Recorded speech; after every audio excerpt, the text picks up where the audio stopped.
قرآن وہ کتاب ہے جو درس انقلاب ہے، سمجھ کے گر کوئی پڑھے تو نور علی نور ہے۔ اللہ تعالیٰ کا ہم سب پر احسان، اللہ تعالیٰ نے اسلام جیسی عظیم نعمت سے نوازا۔ دعا بھی کریں، کوشش بھی کریں، اللہ ہم سب کا خاتمہ اسی ایمان پر فرمائے۔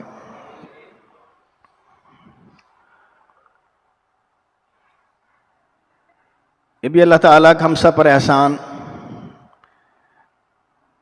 عید الاضحیٰ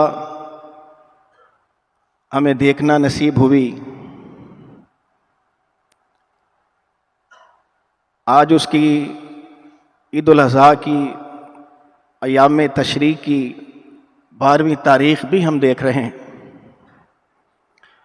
بہت سارے حضرات ایسے جو پچھلی عید میں میرے آپ کے ساتھ موجود تھے، آج وہ یہاں موجود نہیں ہیں۔ اس لحاظ سے یقیناً میں اور آپ انتہائی خوش قسمت ہیں کہ ہمیں اپنے نیک اعمال میں اضافہ کرنے کا اللہ تعالیٰ نے موقع دیا ہوا ہے۔ جو دنیا سے چلے جاتے ہیں یقیناً ان مواقعوں سے وہ محروم ہو جاتے ہیں۔ اللہ کثرت سے مواقع دیتے ہیں، ہمیں ان مواقعوں کو سمجھنے اور ان کو اپنانے کی توفیق عطا فرمائے۔ اور سامعین، چند ایسی باتیں جو آج ہم انشاءاللہ کریں گے وہ عمومی نہیں ہیں، وہ خصوصی ہیں۔ خصوصی سے مراد میری کہ میرے آپ سے متعلق ہے۔ جو مسجد سے باہر ہیں، اکثر مسجد سے باہر ہوتے ہیں، اکثر مساجد میں حاضر نہیں ہوتے، ان کے لیے یہ آج ہماری گفتگو نہیں ہے۔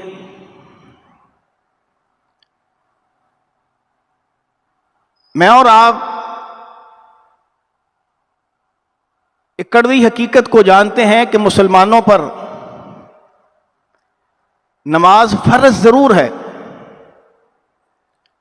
مگر اللہ کرے میرا تخمینہ، میرا اندازہ جھوٹا ہو، 98% مسلمان نماز نہیں پڑھتے۔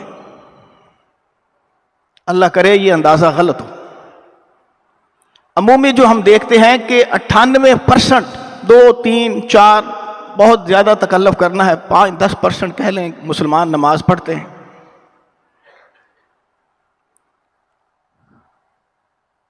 کوشش کرتے ہیں کہ ہم وہ جو 2، 4، 5، 10% ہیں ان سے متعلق گفتگو کریں۔ جو مسجد میں آتا ہی نہیں، نماز پڑھتا ہی نہیں، وہ جانے، اس کا رب جانے۔ ہاں یہ ضرور ہے، کچھ لوگ مساجد میں آتے ہیں، نماز پڑھتے ہیں، نماز پڑھ کر مطمئن ہو جاتے ہیں، مگر نبی علیہ الصلوۃ والسلام نے فرمایا نماز ان کے لیے بد دعا کرتی ہے۔ کیا فائدہ ہوگا نماز کا؟ غیر نمازی کے لیے نہیں، نمازی کی بات ہو رہی ہے، اس کے لیے بد دعا کرتی ہے۔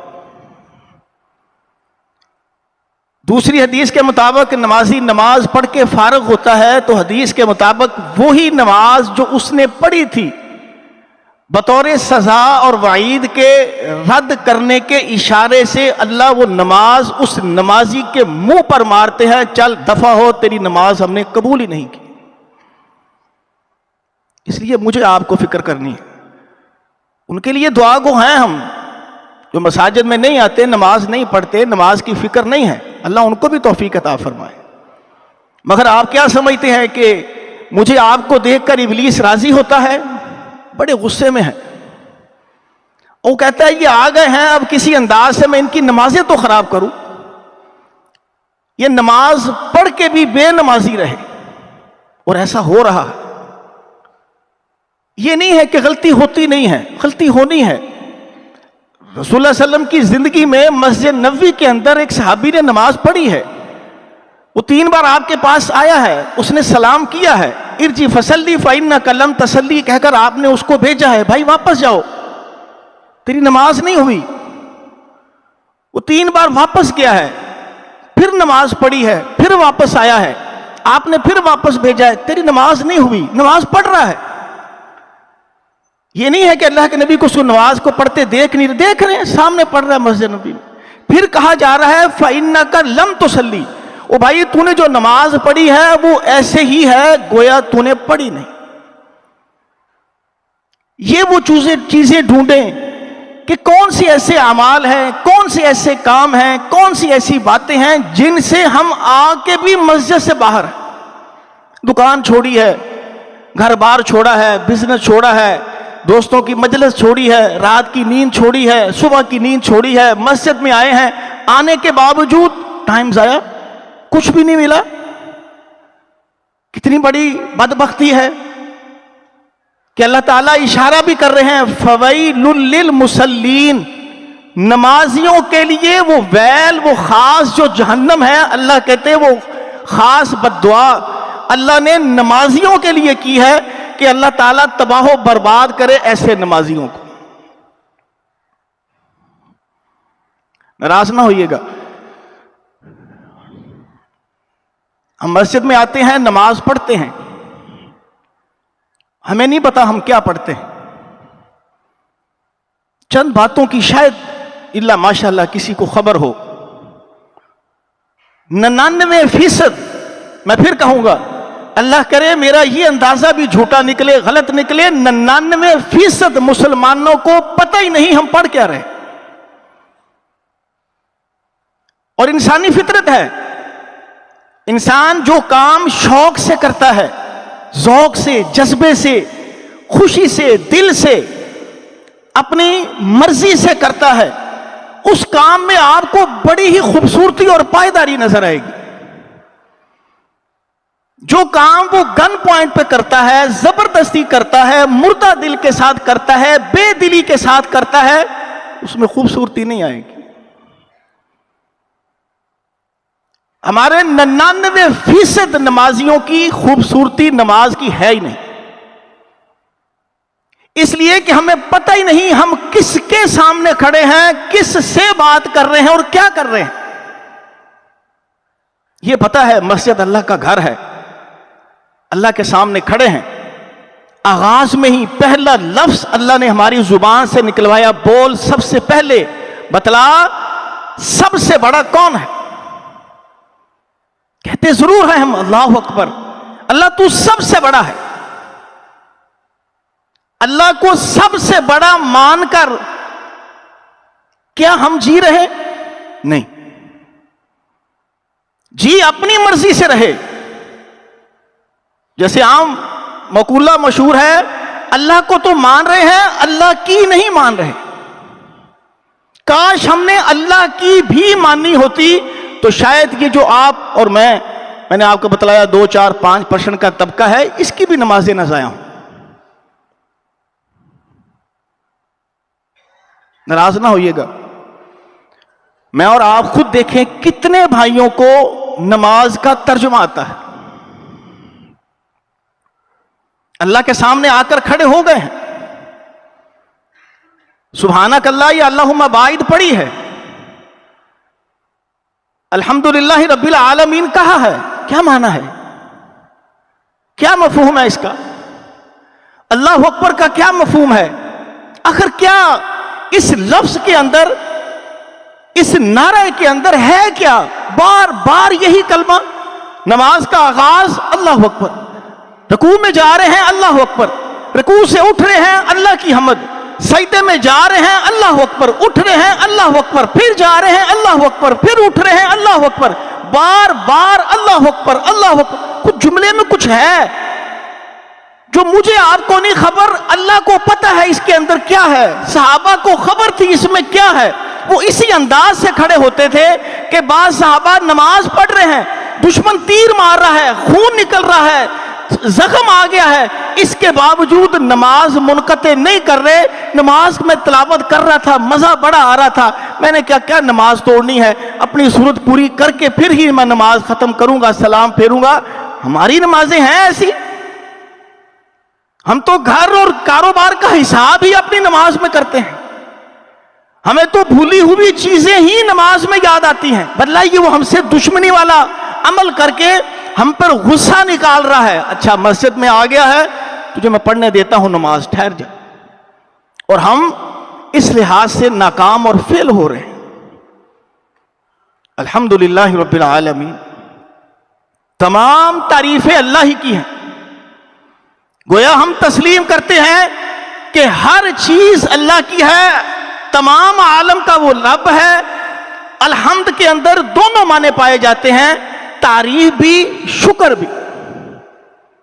اللہ کی ہم حمد بھی بیان کر رہے ہیں, اس میں اللہ کی تعریف بھی ہے, اس میں اللہ کا شکر بھی ہے. جیسے حدیث میں آتا ہے کہ کسی شخص کا کوئی نقصان ہو, کوئی قریبی عزیز دنیا سے رخصت ہو جائے, تو وہ کہے الحمدللہ. یعنی کسی کو پتا چلا تیری ماں, تیرا باپ, تیرا بھائی, تیری بیوی فوت ہو گئی ہے, تیرے گھر کو, تیری دکان کو آگ لگ گئی ہے, تیرا فلانا نقصان ہو گیا ہے, اور اگر وہ کہہ دے الحمدللہ, کوئی بات نہیں, اللہ کی چیز تھی وہ لے گیا, اللہ کا شکر ہے. ان للہ و انا الیہ راجعون, اللہم اجرنی فی مصیبتی واخلف لی خیرم. یہ ساری دعا پڑھے تو فرمایا اللہ کا وعدہ ہے, اللہ اس کو اس کا متبادل ضرور عطا فرماتے ہیں. اصل کیا ہے؟ وہ شکر ہے کہ ہم اس کے اندر اللہ کا شکر ادا کر رہے ہیں. یا اللہ تیرا شکر ہے, تو نے چیز دی تھی, کوئی بات نہیں, تو لے گیا. اس میں بھی اللہ کا شکر ہے. یا اللہ ساری دنیا مسجد سے باہر ہے, یہ تیرا شکر ہے, تیرا احسان ہے, تو مجھے مسجد میں لے آیا ہے, اپنے سامنے کھڑا کر لیا ہے. اپنی بڑائی, اپنی تکبیر میری زبان سے, میرے عمل سے, میرے کردار سے تو سن رہا ہے. یا اللہ تیری ہی تعریف ہے, تو عام نہیں ہے, رب العالمین تمام عالم کا رب ہے. واللہ یہ وہ نماز اگر اس انداز سے پڑھی ہوتی, یا آپ ابھی طے کر لیں, یہاں بیٹھے بیٹھے اپنا اللہ سے وعدہ کر لیں, میں نے آج کے بعد ایک ہفتے کے اندر اندر اپنی ساری نماز کو ترجمے کے ساتھ یاد کرنا ہے. گارنٹی اور ذمہ داری سے کہتا ہوں, آپ ترجمے والی نماز اور اب جو نماز پڑھیں گے اس میں آپ کو بذات خود زمین آسمان کا فرق محسوس ہوگا. آپ کو پتا ہوگا میں اللہ سے کیا باتیں کر رہا ہوں, اللہ سے کیا مانگ رہا ہوں. جب ہم الحمدللہ کہتے ہیں, اللہ ہماری حمد کا جواب دیتا ہے, وہ خاموش نہیں ہے. وہ کہتا ہے حمدانی عبدی, میرے بندے نے میری تعریف کی. اور جس طرح ہم الحمدللہ پڑھتے ہیں, ایمانداری سے بتائیے اللہ ہمیں جواب دیتا ہوگا. الحمدللہ رب العالمین الرحمن الرحیم مالک یوم الدین ایاک نعبد و ایاک نستعین آمین. فاتحہ پڑھ رہے, ایک جھٹکا لگتا ہے, ہم نماز میں کھڑے ہوتے ہیں اور ایک جھٹکے سے سجدے میں جاتے ہیں. اللہ ہماری حمد کا جواب دے رہا ہوگا. وہ کہتا ہے میرے بندے نے میری ثنا بیان کی. میرا خیال ہے ابھی اللہ کہہ ہی رہا ہوگا کہ میرے بندے نے میری حمد بیان کی, اور ہم والضالین پر پہنچ جاتے ہیں. یہ مذاق نہیں ہے نماز سے, یہ اللہ اکبر کا جواب ہے. ہم ایک طرف کہہ رہے ہیں اللہ اکبر, یا اللہ تو سب سے بڑا ہے, اور اس کے بعد ہمیں خبر ہی نہیں اللہ سے بات کیا کر رہے ہیں, اللہ سے ڈیمانڈ کیا کر رہے ہیں, اللہ سے سوال کیا کر رہے ہیں, اللہ کو دے اور اللہ سے لے کیا رہے ہیں, خبر ہی کوئی نہیں. کہ سلم نہیں کہ دنیا کی ساری زبانوں سے واقف ہے. ہاں یہ تعلیم, یہ انگلش پڑھو, یہ فارسی پڑھو, یہ فلاں پڑھو, اس سے یہ علم, یہ فائدہ, فلاں فائدہ, وہ سارے فائدے لیتے ہیں. او بھائی جس رب سے, وہ رب العالمین سے, جس کے پاس ساری دنیا کے خزانے ہیں, ساری دنیا کی طاقتیں اسی کے پاس ہیں. الا ان القوۃ للہ جمیعا, ساری قوتیں اسی کی ہیں. الا ان العزت للہ جمیعا, ساری عزتیں اسی کے پاس ہیں, سارے خزانے اسی کے پاس ہیں. وہ بھائی پتہ ہے اسے کیا کہہ رہے ہو؟ کوئی پتہ نہیں. فارمیلٹی پوری ہو رہی ہے, عادت پوری ہو رہی ہے, فجر, ظہر, عصر, مغرب, عشاء ہے, آنا ہے, کچھ سنتیں ہیں تو پڑھنی ہے, ورنہ وہی ٹوٹل 17 رکھتے ہیں فرائض میں, ہم نے وہ 17 رکھتے پڑھنی ہے. سنا ہے جو 17 رکھتے پڑھ لے وہ کامیاب ہے, بس وہ عادت پوری ہو رہی ہے, عبادت نہیں. عبادت عبد سے ہے. عبد کا معنی غلام, نوکر ہے. غلام وہ ہوتا ہے جس کی کوئی چیز اپنی ہوتی نہیں، ہر چیز اس کے آقا کی، اس کے مالک کی ہوتی ہے۔ ہم تو کہتے ہیں ہر چیز میری ہے، میری مرضی میرا فیصلہ، میری زندگی میری مرضی میرا فیصلہ۔ غلام تو نہیں ایسے کہہ سکتا، غلام تو کہتا ہے اللہ تو نے زندگی دی ہے، تیرا ہی اس پر حکم چلے گا، تیرا ہی فیصلہ چلے گا، میں کون ہوتا ہوں اس زندگی جو تو نے دی ہے، چونکہ تیری دی ہوئی ہے میرا اس پہ بس نہیں چلے گا۔ آپ اللہ سے محبت کرتے ہو؟ بہت کرتے ہو۔ اللہ کے نبی سے کرتے ہو؟ جناب ہم مرنے مارنے کے لیے تیار ہو جاتے ہیں۔ مگر وہ عبادت جس عبادت سے متعلق جب اللہ تعالیٰ نے رسول اللہ صلی اللہ علیہ وسلم کو یہ 5 نمازیں دے کر بھیجا، آپ نے صحابہ کو آ کے بتلایا، صحابہ پھولے نہیں سما رہے تھے، ان کے پاؤں زمین پر نہیں لگ رہے تھے۔ اچھا اللہ کے نبی، اللہ ہم سے 5 وقت ملاقات کرے گا، ہم اللہ کے سامنے 5 وقت ماتھا ٹیکیں گے، وہ ہمیں 5 وقت اپنے پاس بلا رہا ہے، ہم اس کے سامنے بیٹھ رہے ہیں، 5 مواقع 5 موقع اللہ ہمیں دے رہا ہے اپنے آپ سے باتیں کرنے، اس سے کچھ مانگنے، اس سے کچھ لینے، کچھ دینے کے۔ صحابہ انتہائی خوش تھے، انتہائی مسرت تھی کہ ہاں اللہ نے ہمارے اوپر نماز کو فرض کر دیا ہے۔ رسول اللہ صلی اللہ علیہ وسلم اس کو اپنی آنکھوں کی ٹھنڈک قرار دیتے تھے، نماز میری آنکھوں کی ٹھنڈک ہے۔ نماز اور منافق کا، مسلمان اور منافق کا بنیادی فرق نماز میں رکھا، جس کی نماز نہیں اس کا ایمان، یہ ساری باتیں اپنی جگہ۔ امہات المومنین کہتے ہیں اللہ کے نبی ہمارے ساتھ بیٹھے ہوتے، باتیں ہو رہی، بڑا ہنسی مذاق والا یا جیسا بھی ماحول ہوتا، جب پتہ چلتا نماز یا اذان کی آواز آتی، ایسے بے رغبتی کرتے جیسے ہمیں جانتے ہی نہیں۔ ہم کرتے ہیں ایسے، ہم تو ایک پڑھ کے کہتے ہیں یار ہونے ہی پڑی، اسی پھر ٹائم ہو گیا، 2 گھنٹے نہیں گزرتے نماز پھر آ جاتی ہے۔ یہ ہم کہتے نہیں ہیں، چلیں تھوڑی فیور لے لیتے ہیں، شیطان ہمارے منہ سے نکلواتا ہے کہ نہیں ابھی پڑھی تھی ابھی پھر آ گئی، بوجھ ہے۔ یہ نہیں دیکھتے کہ اس 2 گھنٹے 1.5 گھنٹے میں اللہ پھر ہمیں موقع دے رہا ہے۔ کتنے، میں نے آپ کو پہلے کہا کہ 98% مسلمان اللہ سے باتیں نہیں کر رہے، مسجد میں نہیں آ رہے۔ شکر نہیں تھا ہم آ گئے، آئے ہیں نہیں، اللہ کی قسم وہ لے کے آیا۔ ہماری کیا اوقات ہے؟ چاہتا تو اللہ ہم بھی کسی نشے میں، کسی گٹر کے پاس، کسی نالی کے پاس ہم بھی لیٹے ہو سکتے تھے، کسی ٹی وی، کسی موبائل، کسی فلم، کسی سینما کے سامنے ہم بھی بیٹھے ہو سکتے تھے، کسی گندے ماحول اور گندی سوسائٹی میں میں اور آپ بھی ہو سکتے تھے۔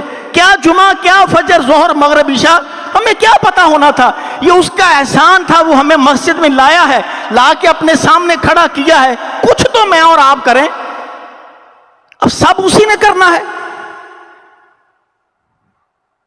فویل للمصلین کے تحت نہ آئے میں اور آپ، کم از کم اللہ سے باتیں کرتے ہو تو یہ نہ ہو کہ ہمیں پتہ ہی نہیں اللہ سے بات کیا کر رہے ہیں۔ وہ مشہور قصہ، کسی عورت کا بیٹا باہر گیا ہوا تھا، کافی سال وہ آیا نہیں، کسی نے پوچھا تیرا بیٹا کچھ بھیجتا ہے؟ اس نے کہا ایک خط بھیجتا ہے، مجھے کیا پتا اس خط میں کیا ہے، میں تو فقیر بنی ہوں، لوگوں سے مانگ مانگ کر کھاتی ہوں۔ وہ بندہ اس کے گھر گیا تو لاکھوں روپے کے اس کے گھر میں وہ چیک پڑے ہیں، پے آرڈر پڑے ہیں، اس کو کیا پتا؟ اب وہ اس کو کاغذ اور خالی ایک کاغذ سمجھ رہی ہے، سمجھ کے سمجھ رہی کو خط ہے۔ اب چونکہ اس کو اس کی اصل حقیقت کا پتہ ہی نہیں، اس کی گہرائی کو، اس کی قیمت کو، اس کی وقت کو، اس کاغذ کی، وہ جو چیک ہے یا پے آرڈر ہے یا جو بھی وہ چیز ہے اس کو جانتی نہیں ہے، اس کو اہمیت کا پتہ ہی نہیں۔ تو جب مجھے آپ کو جاننے والی چیز کی خبر ہی نہیں، ہم کیا کہہ رہے ہیں مالک یوم الدین، ایاک نعبد و ایاک نستعین، اہدنا الصراط المستقیم، لم یلد ولم یولد، التحیات للہ والصلوات اللہم صلی، یہ سب ہمیں پتہ ہی نہیں، کیا باتیں کر رہے ہیں؟ حق ادا کر رہے ہیں۔ اللہ کو تو پتہ ہے، اس کو پتہ کچھ نہیں ہے، ایسی بس رٹا لگایا ہوا ہے، یاد کیے ہوئے ہیں وہ جملے، اور محبت کا دعویٰ اور اظہار کر رہا ہے، محبت ہے نہیں۔ او بھائیوں، محبت اندھی ہوتی ہے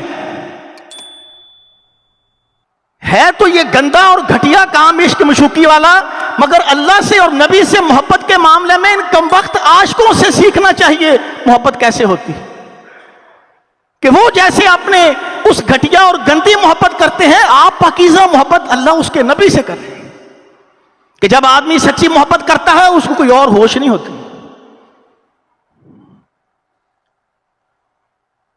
رسول اللہ صلی اللہ علیہ وسلم مکہ فتح کرنا تھا،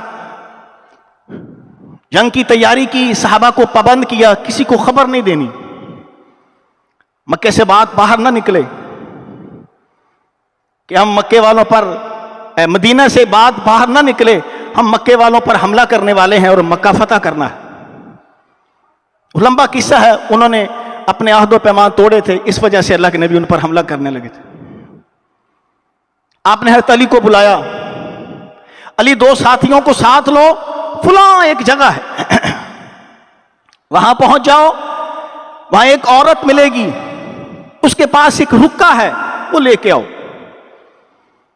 اور اگر اس سپیڈ سے جاؤ گے تو تمہیں وہ عورت فلاں جگہ پہ ملے گی۔ انہوں نے کہا جی حضور ٹھیک ہے۔ وہ تینوں صحابہ نے اپنے گھوڑے دوڑائے، گھوڑے دوڑا کر اسی سپیڈ سے گئے جس جگہ رسول اللہ صلی اللہ علیہ وسلم نے نشاندہی کی تھی، اسی جگہ وہی عورت اونٹ پہ جاتی مل گئی۔ اس کو کہا بی بی تیرے پاس ایک خط ہے، خط ہمیں دے دو۔ اس نے کہا میرے پاس کوئی خط نہیں۔ انہوں نے تیرے پاس خط ہے، اگر ہم کہہ رہے ہوتے تو ممکن ہے ہماری بات غلط ہوتی، یہ بات محمد رسول اللہ صلی اللہ علیہ وسلم نے بتلائی ہے کہ تیرے پاس خط ہے، نکال دے۔ اس نے کہا تلاشی لے لو، کچھ بھی نہیں ہے۔ اس کی سواری کی تلاشی لی، جو ساز و سامان تھا، خط نہ نکلا۔ دونوں ساتھیوں نے کہا علی اس کے پاس تو خط یہ نہیں ہے کہ یہ عورت نہ ہو کوئی اور۔ کہا نہیں، اللہ کے نبی نے جتنی نشانیاں بتلائی تھی وہ ساری پوری ہو رہی، دیکھو وہی مقام ہے، وہی سارا حلیہ ہے، یہی اکیلی عورت جا رہی، سب باتیں وہی پوری ہو رہی ہیں، یہ ہو ہی نہیں سکتا کہ نبی کی بات غلط ہو جائے، نبی کی بات نہیں غلط ہو سکتی، یہ ہے محبت، انتی محبت۔ کہا بی بی بات سن، ہمیں نہیں خط ملا، میرا ایمان ہے تیرے پاس خط ہے، خط نکال کے دے دو گی تو ٹھیک ہے، ورنہ میں تجھے ننگا کر دوں گا، تیرا سارا لباس اتاروں گا، تیری ہر جگہ میں تلاشی لوں گا، تیری شرم گاہوں کو میں چیک کروں گا۔ ڈرایا اس کو، خود بخود خط نکال دے ورنہ ہماری طرف سے پھر سخت سلوک ہوگا، اس لیے کہ ہمارا ایمان ہے، خط ہے تیرے پاس، ہمیں ملے نہ ملے، یہ نبی نے ہمیں کہہ دیا ہے خط ہے۔ وہ ڈر گئی، سہم گئی، اس نے اپنے جوڑے کے پیچھے سے، گت کے پیچھے سے خط نکالا اور نکال کے دے دیا۔ وہ خط صحابہ کرام، بات جو آپ کو اس واقعے میں سنانا مقصود ہے، یہ ہے ایمان،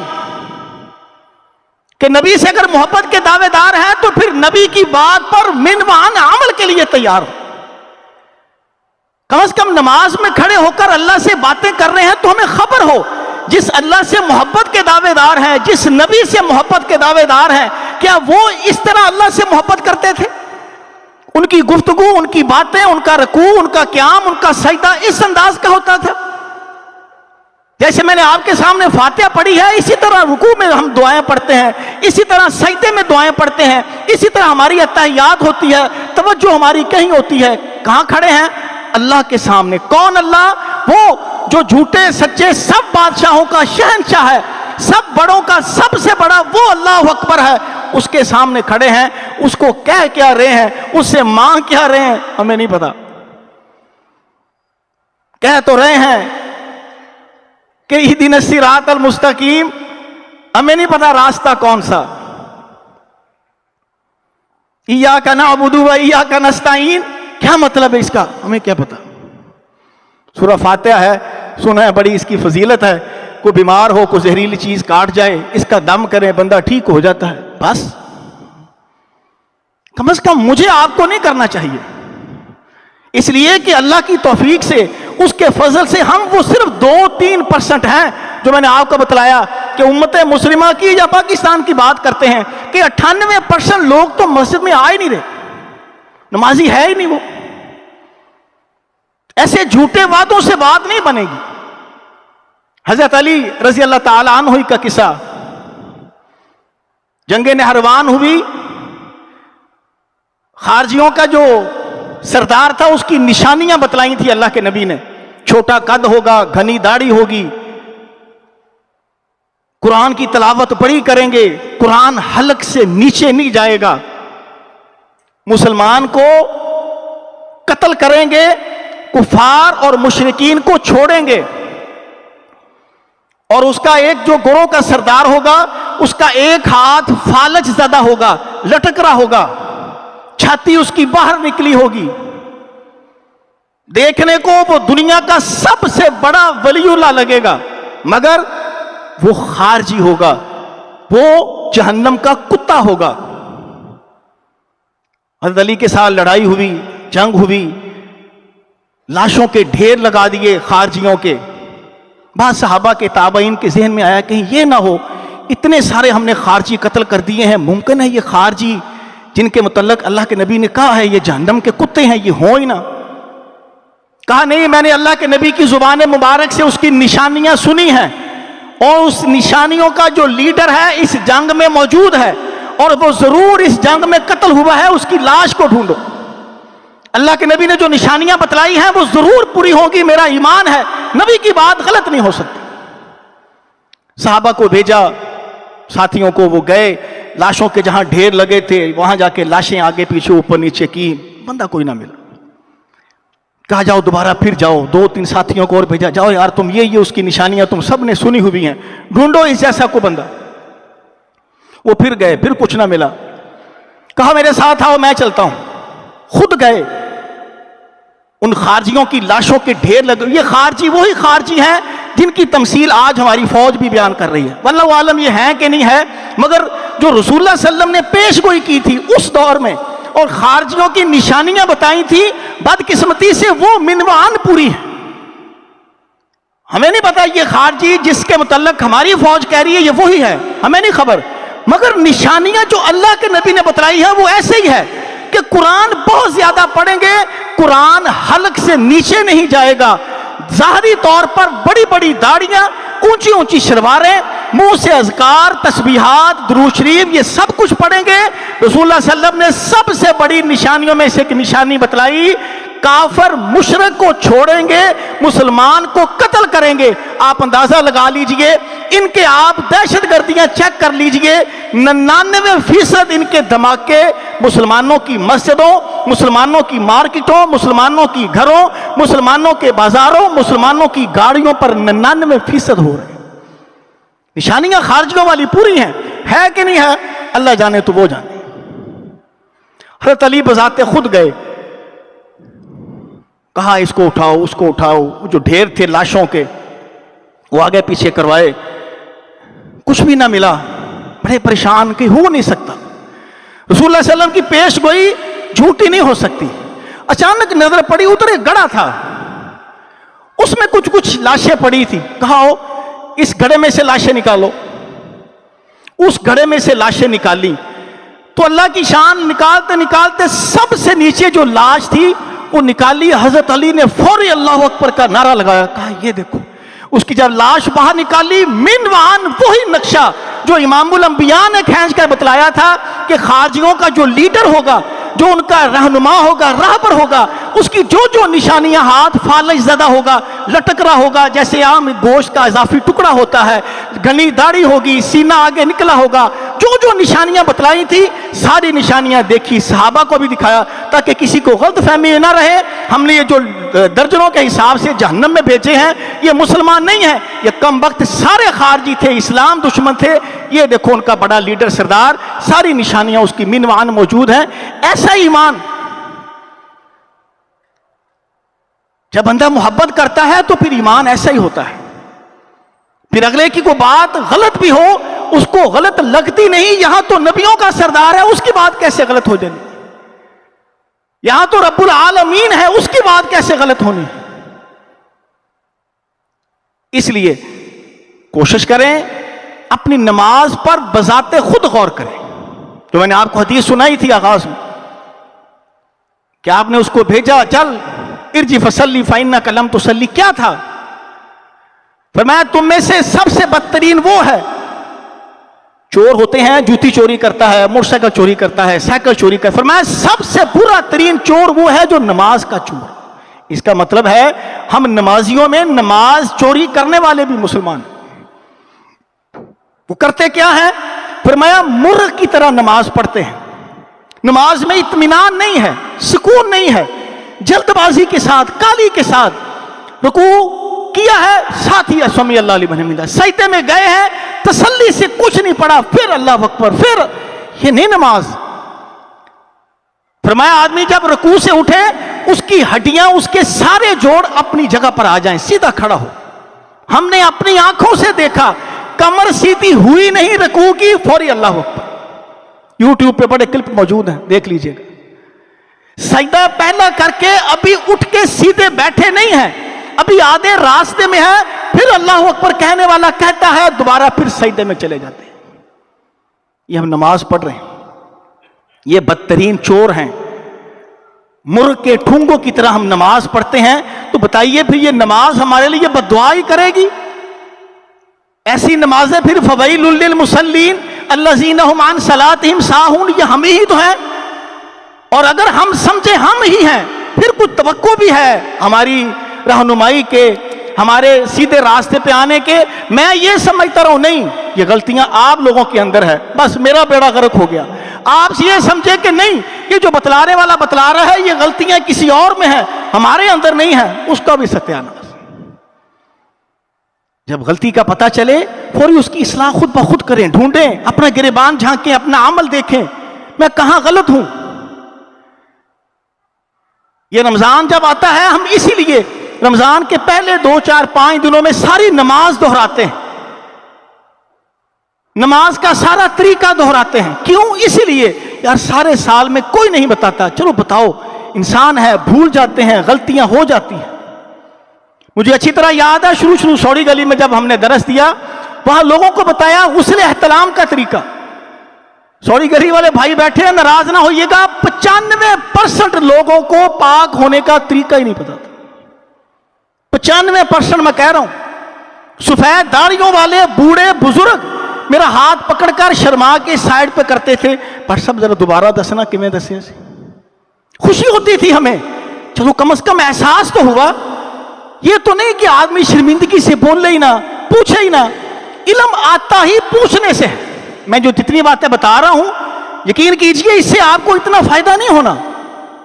فائدہ اس وقت ہونا ہے جب آپ کے دل میں کوئی سوال آئے، دل میں کوئی بات کھٹکے، اٹکے، اڑے، آپ وہ بھٹی صاحب سے سوال کریں، آپ کسی عالم دین سے سوال کریں، مولانا یہ کیسے ہے، یہ کیسے، اس کا مطلب ہے آپ کے اندر تڑپ ہے، آپ کو چاہتے ہیں۔ اللہ کو بھی نظر آتا ہے پھر، ہاں میرا بندہ تڑپ رکھتا ہے، چاہتا ہے، یہ خالی خولی صرف محبت کے دعوے نہیں کرتا، یہ کچھ عملی طور پہ کر کے بھی دکھا رہا ہے۔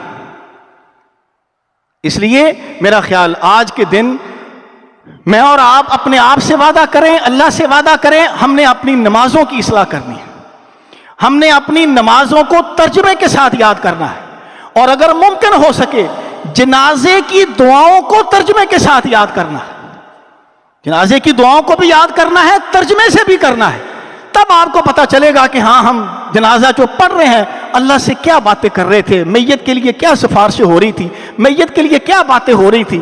نماز کا ترجمے کے ساتھ پڑھیں گے، آپ کو پتا چلے گا ہم اللہ سے کیا باتیں کر رہے ہیں، اللہ سے کیا مانگ رہے ہیں۔ جو 3 دعائیں اللہ کے نبی نے اسپیشل بتلائی ہیں، اللہم انی ظلمت نفسی والی اور اللہم انی اعوذ بک من عذاب القبر، یہ 2 دعائیں اس میں تینوں آ جاتی ہیں۔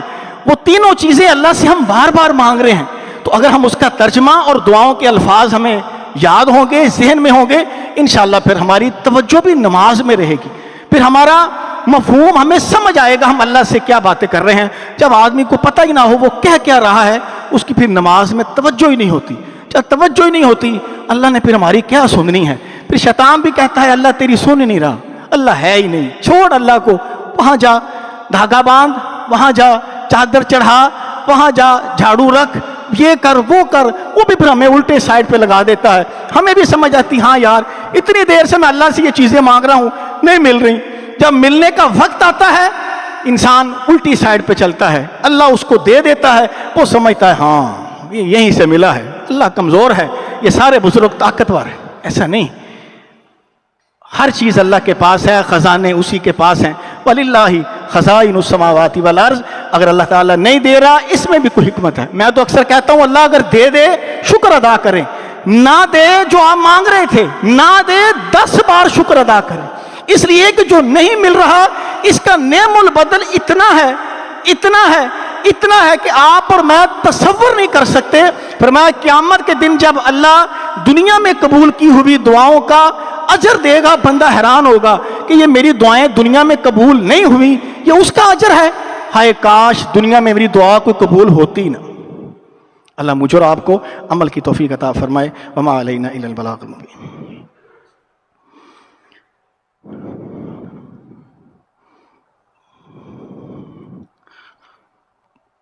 پانی دا کرو آ جائے گا, دے دو. جزاک اللہ.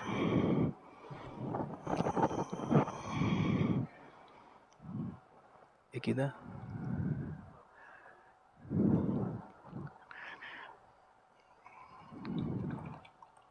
جزاک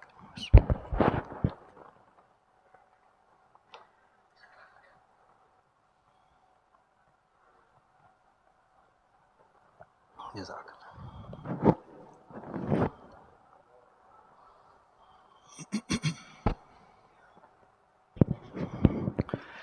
ان الحمد للہ نحمده ونستعینه ونستغفره ونؤمن به ونتوکل علیہ ونعوذ باللہ من شرور انفسنا ومن سیئات اعمالنا من يهده الله فلا مضل له ومن يضلله فلا هادي له واشهد ان لا اله الا الله وحده لا شريك له واشهد ان محمدا عبده ورسوله. ایک سوال ہے, ہم تمام گھر والوں نے قربانی کی نیت سے سارا سال پیسے جمع کیے, لیکن قربانی اس جمع شدہ رقم سے کم میں مل گئی. سوال یہ ہے کہ کیا اس باقی رقم سے ہم اپنے گھر کی کوئی ضرورت پوری کر سکتے ہیں؟ ان پیسوں کو یعنی ذاتی طور پر استعمال کر سکتے ہیں؟ قربانی فرض نہیں ہے, آپ حضرات کے علم میں ہے. قربانی سنت ہے, اور اگر کسی نے خیر کا, بھلائی کا, نیت کا ارادہ کیا ہے, چاہے وہ قربانی کی شکل میں ہے یا کسی اور نیکی کی شکل میں ہے, تو اگر وہ رقم یا وہ چیز بچ گئی ہے تو اگر تو ممکن ہو سکے تو اس کو آپ کسی اور جگہ صدقہ کر دیں. میرے خیال میں اگر وہ استعمال کر بھی لے تو کوئی حرج نہیں ہے, اس لیے کہ فرض ہوتا ہے جیسے زکوٰۃ ہے, وہ جتنی بنتی ہے آپ کو خرچ کرنی پڑے گی, اس کو آپ اپنے ذات پہ استعمال نہیں کر سکتے. ایک آپ کا نفلی صدقہ ہے, نفلی صدقہ آپ کی مرضی ہے, اگر کم کا مل گیا ہے, بچ گئے ہیں, آپ استعمال کر لیں. کم ہو گئے ہیں تو لا محالہ آپ نے پھر اپنے پاس سے اور ڈالنے تھے, تو اس میں کوئی حرج نہیں لگتا. پھر بھی یہ سوال آپ آئندہ ہفتے اجمل بھٹی صاحب سے کر لیجئے گا, بہتر یہی ہے. ماشاءاللہ وہ مجھ سے بڑے ہیں, تو مجھے جو لگتا ہے وہ یہی ہے کہ صدقے کا ہے معاملہ, اس میں کوئی حرج نہیں ہے. یہ کون سا کوئی فرضی صدقہ ہے, نفلی صدقہ ہے, ذاتی طور پہ استعمال کیے جا سکتے ہیں. دعا بھی کرنی ہے. اچھا, کوشش کیجیے جو باتیں میں نے آپ کو بتلائی ہیں کہ نماز کا ترجمہ, دعاؤں کا ترجمہ, اور خصوصی طور پر جنازے کی دعاؤں کا ترجمہ, یہ تمام حضرات کو آنا چاہیے. کوئی مشکل نہیں ہے.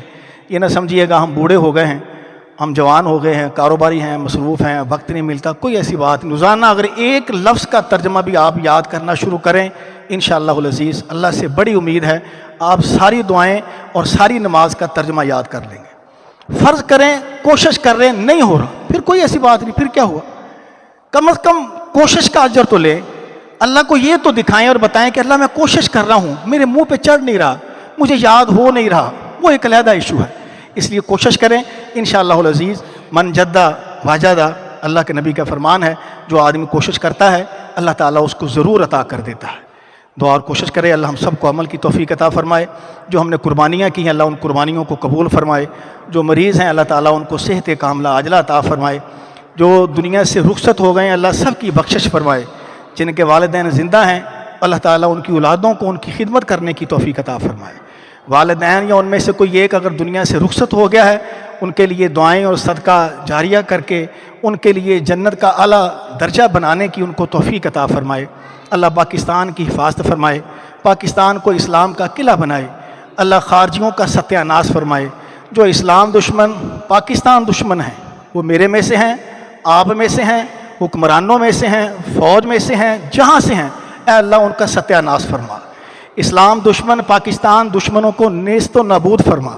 یا اللہ ان کو عبرت کا نشان بنا۔ یا اللہ جو دعائیں ہم کر رہے ہیں وہ بھی ہماری بہنوں بھائیوں تمام حضرات کے دلوں میں جو دعائیں ہیں اللہ وہ بھی قبول فرما لے۔ جو پریشان ہیں اللہ ان کی پریشانیاں دور فرمائے۔ جو مائیں جو باپ بچے بچیوں کے رشتوں کی وجہ سے پریشان ہیں اللہ ان کے رشتوں میں آسانیاں پیدا فرمائے۔ جو مقروض ہیں اللہ ان کے قرضے اتار دے۔ جو کاروبار کی وجہ سے پریشان ہیں اللہ ان کی کاروباری پریشانیاں دور فرمائے۔ سبحان ربک رب العزت عما یصفون وسلام علی المرسلین والحمد للہ رب العالمین۔